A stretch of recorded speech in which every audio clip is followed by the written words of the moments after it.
Hello friends, તમારી YouTube channel માલકી એકેડેમીમાં તમારા બધાનું સ્વાગત છે. આજે આપણે વાત કરવાના છીએ તો કે ગુજરાત પોલીસ ભરતી જે 2025ની જે ભરતી જે છે જૂની, જેનું રિઝલ્ટ આવી ગયું, એમાં જે 11,000 જેટલા જે પ્લસ ઉમેદવારો છે એનું રિઝલ્ટ જે કામચલાઉ યાદી જે છે જાહેર કરવામાં આવેલી. એમાં ઘણા બધા મિત્રો જે છે 0.25 અને 0.50 એવા નજીવા માર્કે જે છે રહી ગયા છે. એના માટે ખાસ કરીને આપણે વિડીયો બનાવ્યો છે. તો જેની આપણે વિડીયોની અંદર વાત કરવાની છે, તો ખાસ કરીને ચેનલ પર નવા હોય તો ચેનલને સબસ્ક્રાઈબ જરૂરથી કરી લેજો, કેમ કે તમને આવી જ માહિતી જે છે આપણી ચેનલ પર મળતી રહેશે એટલા માટે. તો ચાલો આપણે વિડીયોની શરૂઆત કરીએ.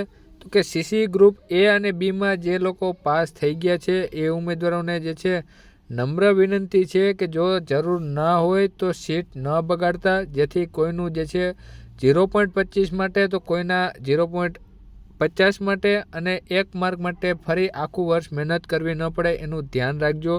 ઘણા જે છે મિત્રો આઉટ જે ઓપીટી આઉટ કરી રહ્યા છે એને ખૂબ ખૂબ દિલથી આભાર માનું છું, કેમ કે તમારે જો એ સીટની જરૂર ન હોય તો જે તમે બીજા માટે જે એલોમેન્ટ કરો છો એ ખૂબ જ એક મોટી જે છે વાત છે એટલા માટે.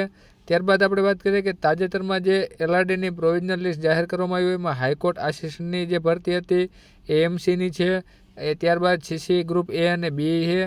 એમાં જે છે 5,500 જે ઉમેદવારોને નિમણૂક પત્ર પણ અપાઈ ગયા છે સીસીઈના.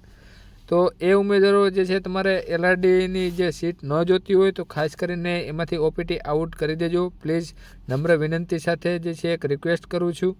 જેને ન જોતી હોય અને જેનું જે ખ્વાહિશ હોય કે મારે પોલીસમાં જવું છે એને કાંઈ આપણે કહેતા નથી, તો ખાસ એટલી એક નમ્ર વિનંતી છે કે જેને સીસી ગ્રુપ એ અને બીમાં જેને જોતું હોય એને મળી ગયું હોય તો ખાસ કરીને એક જે છે કોન્સ્ટેબલમાંથી તમે કે ઓપીટી આઉટ જરૂરથી કરી દેજો. તો બસ વિડીયોમાં એટલું જ. જય હિન્દ, જય ભારત.